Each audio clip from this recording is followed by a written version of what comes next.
الحمد لله والصلاة والسلام على رسول الله وعلى آله وصحبه ومن أما بعد. Honorable Sheikh, Dr. Abu Abdullah, Abdurrahman Al-Omaisan, may Allah preserve him, protect him, and reward him for us.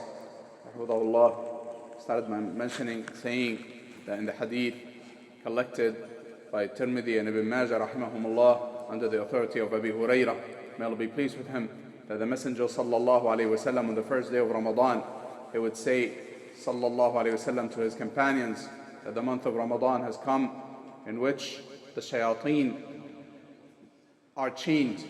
The most evil of the jinn from the shayateen are chained, and the doors of the hellfire are closed, and the doors of the paradise are opened, and a caller calls saying, O seeker of good, come forth, and O seeker of evil, depart and go away. When the month of Ramadan comes, the month of Ramadan is a month that Allah subhanahu wa ta'ala made virtuous.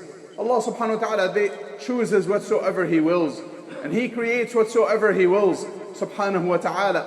Everything is in His hands subhanahu wa ta'ala. He chooses and He creates, and He subhanahu wa ta'ala chose the month of Ramadan to be a virtuous, to be a noble month, to be a month in which the Quran was sent down. As Allah subhanahu wa ta'ala said in the meaning of the ayat, the month of Ramadan in which the Quran was sent down, it is guidance for mankind and clear signs of guidance and criteria. The month of Ramadan is a month which Allah subhanahu wa ta'ala chose to make it a noble and a virtuous month for the people to seek nearness to Allah subhanahu wa ta'ala, to come near to Allah subhanahu wa ta'ala. Allah subhanahu wa ta'ala made the fasting of the month of Ramadan to be one of the pillars of Islam, to be an obligation and one of the pillars of Islam. And likewise, Allah subhanahu wa ta'ala sent down the Quran in this month of Ramadan and legislated for us to come towards Him subhanahu wa ta'ala and to seek nearness to Him subhanahu wa ta'ala with the recitation of the Quran and the night prayers and the fasting, and other than that from the different acts of worship. Allah subhanahu wa ta'ala chose this month. He chose His month, and from His mercy subhanahu wa ta'ala, He subhanahu wa ta'ala is the most merciful. His mercy subhanahu wa ta'ala encompasses everything, and from His mercy is that He subhanahu wa ta'ala chains the shayateen, the most evil from the jinn during this month. And this is from the mercy of Allah subhanahu wa ta'ala. He is their Lord. Allah subhanahu wa ta'ala is their Lord. Allah subhanahu wa ta'ala permits them to do what they do in a universal way that Allah subhanahu wa ta'ala decrees that they do what they do from the harm and the evil that they do, as a test, as a trial for mankind and for the people, for His creation subhanahu wa ta'ala. However, during the month of Ramadan, Allah subhanahu wa ta'ala changed them. Allah changed the shayateen from the jinn, the most evil of the jinn. Allah subhanahu wa ta'ala changed them so that they do not affect the people. And this is from the mercy of Allah subhanahu wa ta'ala, so that people would seek nearness to Him subhanahu wa ta'ala. However, we should note, and we should know that the shayateen of mankind they continue to do what they do, and they are more dangerous than the shayateen of the jinn. They are more dangerous. If one seeks refuge in Allah, if one seeks the protection of Allah subhanahu wa ta'ala from the shayateen of jinn, they depart. When one mentions Allah subhanahu wa ta'ala, they go away, they depart. Whereas the shayateen of mankind, they continue to do their evil. Even during the month of Ramadan, they continue to do their evil. As a matter of fact, the enemies of Allah, they came to know the virtue and the nobility and the importance of the month of Ramadan. So they are keen to misguide the people during this month and to keep them busy and to take them away from the worship of Allah subhanahu wa ta'ala and to occupy them with impermissible things and with things that keep them busy from the worship of Allah subhanahu wa ta'ala. Allah subhanahu wa ta'ala is the Lord of the shayateen. Allah subhanahu wa ta'ala created them as a test, as a trial. Allah subhanahu wa ta'ala is their Lord. Everything is in His hands subhanahu wa ta'ala. So if one is affected by the shayateen, from the likes of the possession of the shayateen, or black magic, or anything other than that, from the harms of the shayateen. One should seek Allah's protection, and one should supplicate and ask Allah subhanahu wa ta'ala to remove the harm that has inflicted him. For everything is in the hands of Allah subhanahu wa ta'ala, and He subhanahu wa ta'ala is the Lord of the shayateen and the Lord of everything, and He subhanahu wa ta'ala can remove that harm. And so one should seek nearness to Allah subhanahu wa ta'ala and supplicate and ask Allah subhanahu wa ta'ala. And the month of Ramadan is a month of supplication. Allah subhanahu wa ta'ala accepts the supplication of the one who is fasting during all of the time. How about the month of Ramadan? It is more so. It is a time in which Allah subhanahu wa ta'ala accepts the supplication.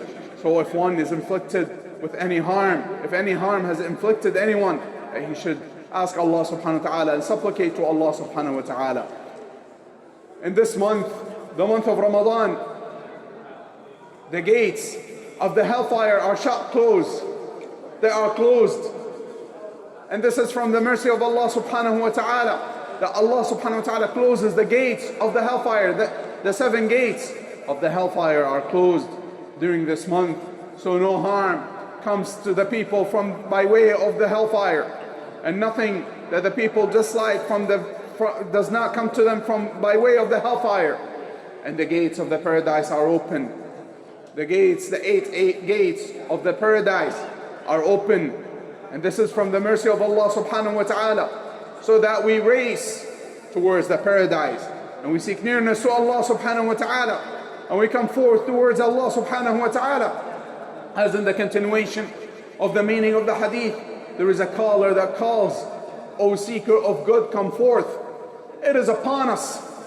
We should be keen. We should strive to seek nearness to Allah subhanahu wa ta'ala, to come close to Allah subhanahu wa ta'ala, to race towards Allah subhanahu wa ta'ala. If one comes towards Allah subhanahu wa ta'ala, Allah comes towards him. Allah subhanahu wa ta'ala comes closer to him. And Allah subhanahu wa ta'ala is the most merciful. This is a time in which we should increase in our worship of Allah subhanahu wa ta'ala and occupy ourselves in the worship of Allah subhanahu wa ta'ala. Allah subhanahu wa ta'ala chose for this ummah that they live a short life in comparison to the previous to the previous generations and the previous nations. However, Allah subhanahu wa ta'ala rewards abundantly for the small amounts of actions and the small amounts of good deeds. Allah subhanahu wa ta'ala rewards abundantly. There is a night, a single night in this month, the worship of Allah subhanahu wa ta'ala, in which exceeds 1,000 months. And this is from the great mercy of Allah subhanahu wa ta'ala. A single night, the worship of Allah subhanahu wa ta'ala, the night of the decree, the night of the qadr, the night of the virtue. This is a night in which the worship of Allah subhanahu wa ta'ala exceeds, and the reward for the worship of Allah subhanahu wa ta'ala is more than the worship of 1,000 months. The worship of Allah subhanahu wa ta'ala during this month, if one fasts seeking the good pleasure of Allah subhanahu wa ta'ala and out of belief in Allah and seeking His reward, the reward for it is the forgiveness of his sins. And likewise the night prayer, if one prays with the Imam until he finishes, then it is as if he has prayed the entire night. And if one prays the night prayers during this month out of belief and out of hope for Allah's reward, then all of his sins are forgiven. And if one prays the night prayer during the night of Al-Qadr, seeking nearness to Allah subhanahu wa ta'ala and out of belief in Allah, then his previous sins are forgiven.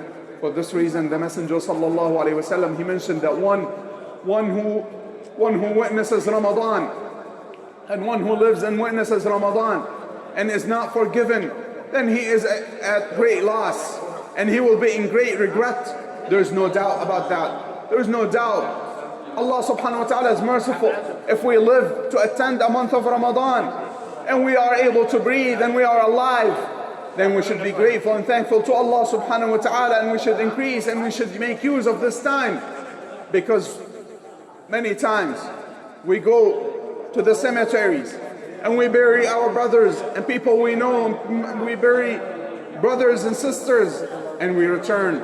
And we should know that there will come a time, there will be a day in which we will be taken and we will be buried, and the people leave, and what we have is our actions. What we have are actions. Allah subhanahu wa ta'ala mentioned that the people will say, my lords, return me, so I will do righteous good deeds. We are able to do righteous good deeds. What is upon us is to be keen and to strive and to work hard. O seeker of evil, depart and go away. It will be called to those who seek evil and those who call to evil and those who seek evil, it will be said to them, depart and go away. So occupy yourselves in the worship of Allah subhanahu wa ta'ala. Some people think that the month of Ramadan is a month of eating and sleeping and entertainment and sitting with people and joining people. The month of Ramadan is the month of the worship of Allah subhanahu wa ta'ala. Yes, if one does permissible things, then there is no harm. However, our time should be occupied as much as we are able to in the worship of Allah subhanahu wa ta'ala. So we ask Allah subhanahu wa ta'ala to allow us and permit us to live to Ramadan and to forgive all of our sins, and to allow us and permit us to fast during the month and to pray the night prayers and to seek nearness to Him subhanahu wa ta'ala with sincerity. We ask Allah subhanahu wa ta'ala to rectify all of our affairs. Wa sallallahu wa sallam wa baraka ala nabiyyina Muhammad wa ala alihi wa ashabihi ajma'in.